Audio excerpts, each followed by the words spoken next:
Halo guys, kembali lagi di sini. Hari ini saya akan menjelaskan sebuah film drama distopian Amerika berjudul Fahrenheit 451. Spoiler di depan. Berhati-hatilah. Film ini diatur dalam dunia distopian futuristik. Setelah Perang Saudara Kedua, kediktatoran absolut dari kementerian mengambil alih Amerika Serikat. Di bawah kediktatoran yang disebut pemadam kebakaran, ditunjuk untuk membakar setiap buku yang ada, sehingga orang tidak akan mendapatkan pengetahuan yang kementerian tidak ingin mereka ketahui. Buku-buku itu digantikan oleh internet, yang disebut The Sembilan, yang terdiri dari bacaan yang sangat terbatas, yang diizinkan oleh kementerian. Di adegan pembuka, kita diperkenalkan dengan seorang pemadam kebakaran, bernama Guy Montag. Dia berada di rumah futuristiknya, berbicara dengan Ai yang membantunya berdandan. Montag selalu diajarkan bahwa membaca buku adalah kejahatan yang akan menyebabkan ketidakbahagiaan, penyakit mental, dan pendapat yang saling bertentangan. Dia tidak pernah mempertanyakan prinsip kementerian dan bekerja keras sebagai pemadam kebakaran. Sambil bersiap-siap, Montag mendengarkan berita tentang membaca buku dan melestarikan maniak yang disebut belut. Belut dianggap penjahat oleh hukum, hanya karena berusaha melestarikan buku dan pengetahuan di dalamnya. Montag pergi bekerja pagi itu untuk mengajar anak-anak tentang prinsip-prinsip kementerian. Dia dan mentornya, Kapten John Beatty, memberitahu anak-anak bahwa satu-satunya buku yang harus mereka baca adalah Alkitab, Kemercusuar, dan Moby Dick. Montag juga membakar 2 buku untuk demonstrasi. Orang pun banyak bersorak untuknya. Pada malam hari, mereka diperingatkan tentang belut, Beatty, Montag, dan kru pemadam kebakaran. Mereka dengan cepat pergi ke lokasi. Mereka mencapai sebuah rumah, di mana pasangan sedang mencoba mengunggah buku di internet. Petugas pemadam kebakaran dengan cepat menghentikan dan merusak komputer mereka. Montag kemudian membawa mereka keluar dan menghina mereka di depan para wartawan. Dia juga membakar tumpukan buku di depan kamera saat orang-orang yang menonton bersorak untuknya. Saat itu, Montag mendapat kilasan tentang mendiang ayahnya. Dia merebut kewarganegaraan pria itu dan menyatakannya sebagai belut oleh hukum. Kemudian, Beatty dan Montag pergi ke klub dan bertemu dengan seorang gadis bernama Clarice McClellan. Clarice pernah dinyatakan sebagai belut, dan telah dibatasi sejak saat itu. Dia dan Montag pergi ke alamat yang dia berikan, dan menemukan seorang lelaki tua, sedang merekam video. Pria itu adalah penyintas perang saudara, yang memberitahu mereka, bahwa petugas pemadam kebakaran, seharusnya memadamkan api, bukan menciptakannya. Beatty tidak percaya, dia mengklaim itu sebagai kebohongan belut klasik. Namun, kata-kata lelaki tua itu menyerang Montag dan dia mulai mempertanyakan apakah itu benar. Petugas pemadam kebakaran telah diberitahu bahwa pencipta pemadam kebakaran, Benjamin Franklin, telah memberi mereka hak untuk membakar. Tetapi pria itu menertawakan mereka karena mempercayai kebohongan absurd yang diberikan oleh kementerian. Dia segera ditangkap. Sebelum pulang, Montag dan Beatty pergi ke bar untuk minum. Montag berbicara tentang ayahnya, menjadi pemadam kebakaran hebat, yang meninggal saat bertugas. Kami mengetahui bahwa setelah kematian ayahnya, Montag dibesarkan oleh Beatty, yang memperlakukannya seperti saudara. Kemudian di malam hari, Clarice bertemu dengan seorang informan, dan menukar perekam musik, untuk mendapatkan informasi. Pria itu bercerita tentang sebuah rumah di hutan, yang merupakan tempat drop-off untuk buku. Ketika Montag sampai di rumah, dia bertanya kepada Ai, apakah petugas pemadam kebakaran tugasnya memadamkan api sebelum perang saudara. Ai menyatakan itu bohong, dan bertanya kepada Montag, apakah tanda vitalnya berfluktuasi. Ini juga menyarankan agar dia meminum obat resep wajib yang disebut tetes. Montag segera mendapat telepon dari Beatty, dan keduanya pergi ke rumah di hutan yang telah diberitahukan Clarice kepada mereka. Di dalam rumah ada seorang wanita tua membaca buku. Dia tidak bereaksi terhadap petugas pemadam kebakaran yang masuk, dan terus membaca. Mereka merebut buku itu darinya. untuk mendapatkan perhatiannya. Saat itu, seorang pemadam kebakaran memanggil semua orang di lantai atas ke perpustakaan yang berisi ratusan buku. Montak tercengang karena dia belum pernah melihat buku sebanyak itu. Beatty memintanya untuk mengambil adegan di depannya. Dia juga menyerahkan salah satu buku kepada pria itu dan memintanya untuk membaca baris pertama. Montak dengan gugup membacanya, tetapi dihentikan di tengah jalan. Beatty menyimpulkannya, sebagai contoh, betapa cepatnya pikiran mereka bisa teralihkan oleh buku. Setelah Beatty meninggalkan ruangan, dan dia diam-diam menyembunyikan sebuah buku di bawah kemejanya. Setelah itu, petugas pemadam kebakaran mengumpulkan semua buku di lantai bawah, dan menuangkan bensin ke atasnya. Wanita tua itu duduk dengan tenang sepanjang waktu.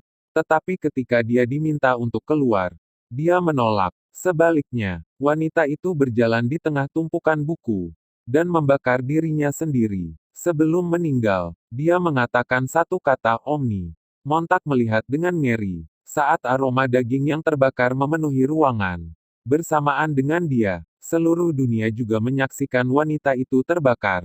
Melalui siaran langsung televisi, usai keributan, Beatty dipanggil oleh seniornya, yang menuduhnya ceroboh. Dia menyatakan bahwa kata Omnis telah mengambil alih internet. Sehingga, dalam video revisi wanita itu, dia mengatakan, pengecut. Keesokan harinya, Montak melihat perubahan dalam video, dan menghadapkan Beatty tentang hal itu. Dia ingin tahu apa arti kata Omnis. Dan Beatty mengungkapkan bahwa itu berarti segalanya. Dia menggunakan bunuh diri wanita itu sebagai contoh untuk membuktikan bahwa membaca buku memengaruhi kesehatan mental. Ketika Montak sampai di rumah pada malam hari, dia meminta ayahnya untuk mematikan dan membaca buku yang dia sembunyikan. Saat membaca dengan keras, Ai mengoreksinya di salah satu baris. Montak yang terkejut bertanya, mengapa itu tidak mati? Ketika Ai menjawab, bahwa percakapan hanya di antara mereka berdua. Montak tidak merasa aman di rumahnya sendiri. Jadi dia cepat berkemas. Dia akhirnya berakhir di daerah dekat rumah Clarice. Dia awalnya mengancamnya untuk menjauh, tetapi setuju untuk berbicara dengannya. Setelah melihat buku itu, keduanya pergi ke apartemen Clarice dan membaca buku bersama. Dia juga memberitahu bahwa kementerian telah membuat orang buta huruf, sehingga mereka dapat memerintah mereka. Setelah perang saudara, mereka perlahan-lahan membunuh orang yang mengambil alih budaya. Dia kemudian mengungkapkan obat tetes. Montak mengambil setiap hari untuk menghapus kenangan masa kecilnya dan membuatnya jinak, sehingga dia tidak akan mempertanyakan sistem. Clarice lahir dari orang tua belut, dan dia sendiri adalah belut. Tetapi ketika dia tumbuh dewasa, dia bosan menjalani hidup dalam pelarian, sehingga dia datang ke kota dengan menyamar sebagai penduduk asli. Namun, dia segera bosan dan mulai menyelundupkan buku lagi, hanya untuk ditangkap. Ketika Montak kembali ke rumah, dia adalah orang yang sama sekali berbeda. Dia tidak meminumnya hari ini untuk menguji apakah Clarice benar-benar mengatakan yang sebenarnya. Karena itu, dia mendapat kilas balik saat dia masih kecil, dan ayahnya biasa memberinya buku. Beatty mengadakan pertemuan keesokan harinya, dan mengungkapkan bahwa beberapa belut telah mampu mengkodekan pengetahuan dari ribuan buku menjadi DNA. Kode itu disebut Omnis, dan belut berencana mengirim Omnis ke Kanada untuk didistribusikan. Jika itu terjadi, dunia akan memiliki akses ke semua buku yang pernah ditulis. Untuk menemukan Omnis dengan cepat, semua petugas pemadam kebakaran berkumpul dan mengumpulkan belut yang bersembunyi di sebuah gudang. Mereka memukul dan menyiksa orang-orang miskin untuk mendapatkan informasi. Tetapi mereka tidak bergeming. Clarice juga ditangkap dan dibawa. Montak diam-diam berada di belakang Beatty dan mengamati orang-orang yang dipukuli.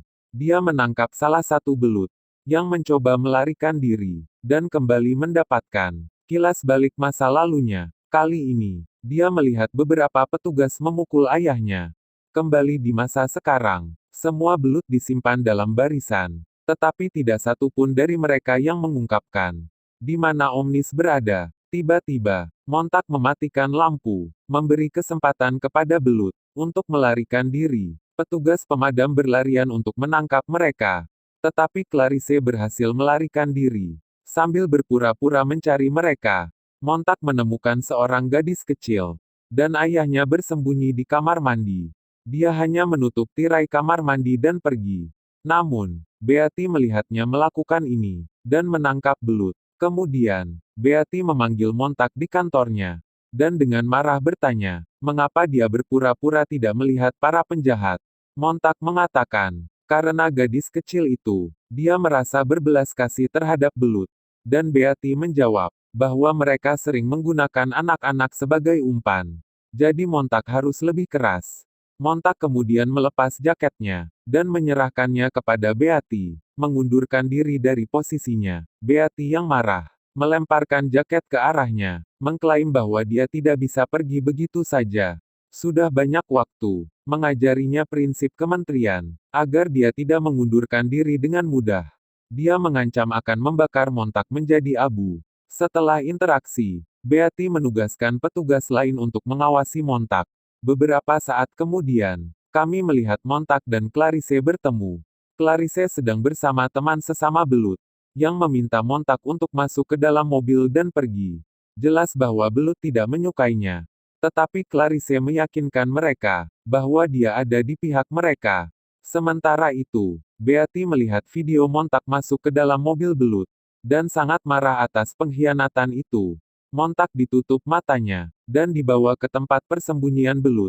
Rahasia di mana dia bertemu teman dan mentor Clarice. Mereka semua telah menghafal satu buku satu orang. Sehingga jika mereka ditemukan, buku-buku itu akan ada selamanya. Untuk menguji kesetiaan Montak, mereka memintanya untuk membunuh seorang petugas yang mereka tangkap. Montak hendak menikam pria itu. Tetapi yang lain menghentikannya. Setelah akhirnya diterima ke dalam tim, dia dikisahkan tentang seorang pemuda bernama Clifford. Dia memiliki seekor burung yang memiliki DNA yang dikodekan dengan buku-buku yang disebut Omnis. Ibu Clifford adalah ahli genetika yang menciptakan Omnis dan menyuntikkannya ke burung. Sekarang, para ilmuwan Kanada telah mengambil tanggung jawab untuk menggandakan DNA burung dan menyuntikkannya ke setiap hewan lain di dunia, sehingga informasi di dalam buku dapat menyebar. Oleh karena itu, mereka membutuhkan bantuan Montak untuk mengirim burung tersebut ke sekelompok ilmuwan di Kanada. Montak kemudian bertemu Clifford yang jenius. Dengan lebih dari 1.300 buku yang dihafal, Montak mengambil buku acak dari koleksi Clifford untuk mengujinya, dan terkejut dengan keahliannya yang unik. Dia ditugaskan untuk membawa transponder dari pemadam kebakaran, karena para ilmuwan Kanada mengirimkan sinyal pelacak untuk menemukan burung itu, tanpa diketahui bahwa Beatty mengetahui rahasianya. Montak pergi ke pemadam kebakaran. Dia berjalan di dalam gedung dengan mudah, dan berhasil mendapatkan transponder. Tapi sebelum dia bisa pergi, dia bertemu Beatty. Beatty bertanya apakah dia masih ingin mengundurkan diri. Montak bermain bersama, dan mengatakan dia siap untuk serangan. Keduanya bersiap dan pergi ke serangan yang seharusnya. Tapi mereka berhenti di depan rumah Montak, di mana media berkumpul, untuk melaporkan informasi mengejutkan tentang dia. Montak tidak menanyai siapapun, dan hanya berjalan ke dalam, untuk menemukan setumpuk buku di lantai. Petugas pemadam kebakaran mengklaim, bahwa buku-buku itu ditemukan di rumahnya dan menuduhnya sebagai belut. Beatty memintanya untuk membakar buku-buku di lantai. Dan dia menurutinya. Saat itu, dia mendapat kilas balik tentang Beatty, yang menangkap ayahnya karena memiliki buku. Tapi sayangnya, dia tidak bisa berbuat apa-apa. Dia dibawa keluar dan dinyatakan sebagai belut. Tiba-tiba, Montak mendapatkan pistol dan berhasil melarikan diri. Clarice menjemputnya, dan keduanya pergi ke tempat persembunyian rahasia. Namun, sebelum mereka sampai di sana, tempat itu digerebek oleh petugas. Mereka membakar semua buku dan membunuh sebagian besar teman dan mentor Clarice. Ketika Montak sampai di sana, dan menemukan mayat Clifford, untungnya, burung itu masih hidup di dalam sangkar. Saat dia mengikat transponder ke kakinya, Beatty muncul di belakangnya, dan memintanya untuk berhenti. Montak menatap matanya dan membebaskan burung itu. Setelah terbang, Beatty yang marah membakar Montak hidup-hidup.